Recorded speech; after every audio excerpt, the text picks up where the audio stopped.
What's up? Para sa vlog na to, gagawa tayo ng isang doodle art at ipapakita natin ang ilang mga videos ng pag-skate sa iba't ibang lugar ng mga nakaraang araw. Kaya abangan nyo yan sa video na to.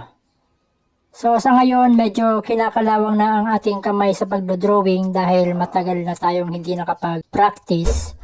Dito sa doodle na to, gusto ko lang ipasok yung mga elemento ng pag-skate or pag-rollerblade at saka paggagawa ng music dahil yun ang kadalasan na content na nai-upload natin sa channel na ito.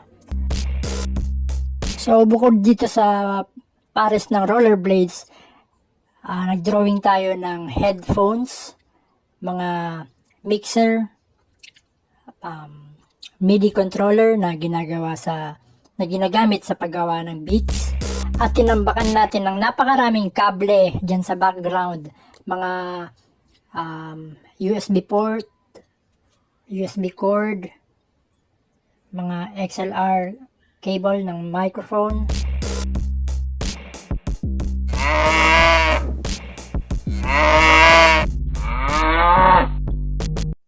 At eto na nga, medyo sinwerte tayo dahil sa kabila ng pabago-bagong panahon, minsan uulan, minsan naman napakainit, nakatsempo tayo ng araw kung saan hindi masyadong sumama yung panahon. Pasado 3:00 ng hapon itong pag-umpisa ng pag-skate, kaya hindi na ganun ka tindi yung init ng araw, hindi na ganun kasakit sa balat kapag tumama ito. So ayan, may mga mangilan-ngilan na motorista na dumadaan sa kalsada, pero alalay lang tayo para maiwasan yung aksidente. Nagpalit ako ng frame at gulong dahil medyo malayo yung lawak ng pupuntahan natin na mga lugar.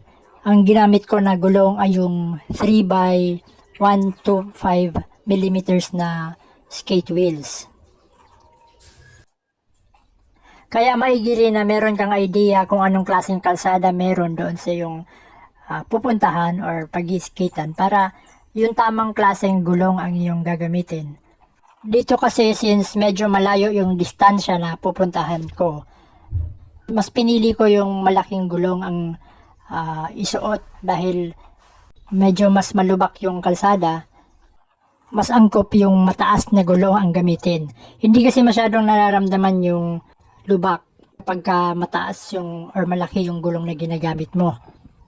Katulad ng pagsakay sa bisikleta, isa sa iniiwasan nating mangyari kapag tayo ay nag-i-skate ay yung habulin tayo ng aso sa tabi ng kalsada. Kaya bago pa ito mangyari, kailangan alam na natin kung ano yung pwede natin gawin kung sakaling habulin man tayo ng mga galit na aso habang nag-i-skate. Sa aking experience, ang ginagawa ko ay binabagalan ko yung aking pag-andar. Kapag lalo mo kasing binilisan yung takbo mo, lalo ring bumibilis yung paghabol ng aso sa'yo at lalo pa silang nagagalit. Mabuti na lang palagi ako may bit-bit na selfie stick na ginagamit ko dito sa action cam. Kaya tuwing merong mga aso na humaharang sa daan, ito yung una kong iniaangat o kaya itinuturo sa kanila. Kapag ginawa ko yon, para silang nai-intimidate at umaatras na lang sila. Kapag dumadaan sa mga residential area o mga magkakalapit na bahay, importante din na bumagal ng takbo kasi minsan merong mga bata na bigla na lang tumatawid sa kalsada. Kaya para maiwasan na mabangga natin yung mga tumatawid, bagalan na lang natin yung takbo hanggat sa makalampas tayo dun sa mga mga kabahayan. At idagdag ko rin lang dun sa tungkol sa kapag merong aso na bigla tayong hinahabol.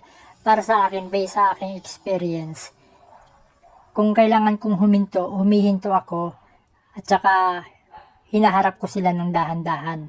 Kailangan kalmado pa rin, huwag masyadong mataranta. Ang ginagawa ko, nakikipag eye-to-eye contact ako dun sa aso at kailangan kasi ipakita mo na hindi ka natatakot eh. Pero at the same time, huwag mo rin ipakita na masyado kang agresibo. Malakas kasi yung pakiramdam ng mga aso.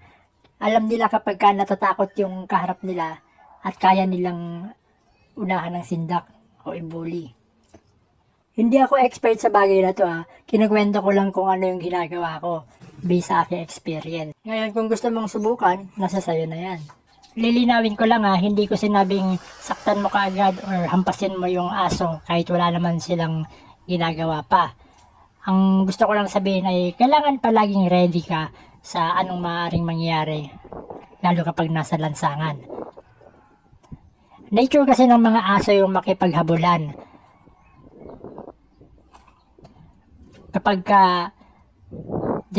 may nakikita silang tumatakbong pusa or manok, automatic hahabulin ka agad yan. Kaya yun ang initial reaction nila kapag may biglang dumadaan na mabilis na bisikleta or sa case natin, yung mga naka-rollerblades or nag-skate.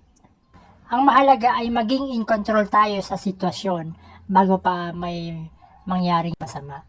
Alam mo naman sa Pilipinas, nagkalat yung mga aso sa kalye na hindi pa nababakunahan.